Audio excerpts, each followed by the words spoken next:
வான்மலரின் இனிய நல்வாழ்த்துகள். இன்று 2026ஆம் ஆண்டு பிப்ரவரி மாதம் 13ஆம் நாள். இன்றைக்கான இறை வாக்கு: பலனை அனுபவிக்கும் வருஷங்களின் தொகைக்கேற்க அவன் உனக்கு விற்க வேண்டும். லேவியராகமம் 25ஆம் அதிகாரம் 15ஆம் திருவசனம். பொறுப்புள்ள உக்கிரானக்காரர். ஏழைகள் மீது இழைக்கப்படுகிற நியாயமற்ற அநீதியான செயல்பாடுகளால் இன்றைய சமூகம் சீர்குலைந்து காணப்படுகிறது. மோசேயின் வழியாக இஸ்ரவேல் மக்களுக்கு கொடுத்த கட்டளைகளில் ஒன்று யூபிலி வருடம் ஆகும். யூபிலி வருடம் என்பது 50 ஆண்டுகளுக்கு ஒருமுறை வருவதாகும். எல்லா இஸ்ரவேலர்களுக்கும் விடுதலை அளிக்கப்படுகிற வருடம். பிறருடைய அடிமைத்தனத்தில் இருப்பவர்களை விடுவித்து சுதந்திரம் அளிக்கும் வருடம். மிகப்பெரிய ஓய்வு வருடம்.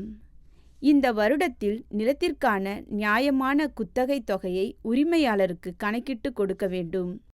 குத்தகை பெறும் வருடத்திலிருந்து அடுத்த யூபிலி வரையிலான வருடத்தை கணக்கிட்டு கொடுக்க வேண்டும். நாம் இவ்வுலகில் பொறுப்புள்ள உக்கிரானக்காரர்களாக வாழ வேண்டியவர்கள். ஏனெனில் நமது வாழ்வில் நமக்கு கிடைத்துள்ள அனைத்து நன்மைகளும் கடவுளிடமிருந்து கிடைத்தவைகளே.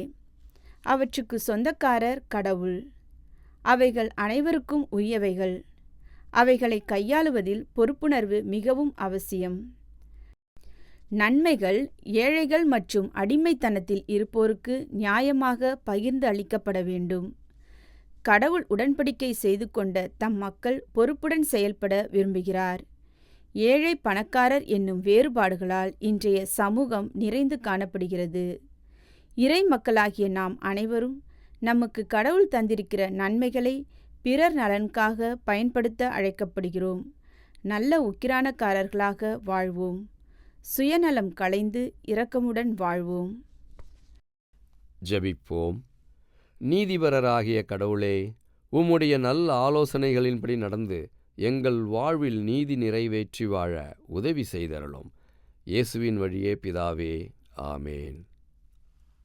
இன்றைக்கான கேள்வி: யூபிலி வருடம் என்பது எத்தனை ஆண்டுகளுக்கு ஒருமுறை வருவதாகும்? யூபிலி வருடம் என்பது எத்தனை ஆண்டுகளுக்கு ஒருமுறை வருவதாகும்? கேள்விக்கான பதிலை கீழ்க்கண்ட எண்ணுக்கு SMS அல்லது வாட்ஸ்அப்பில் அனுப்பவும்.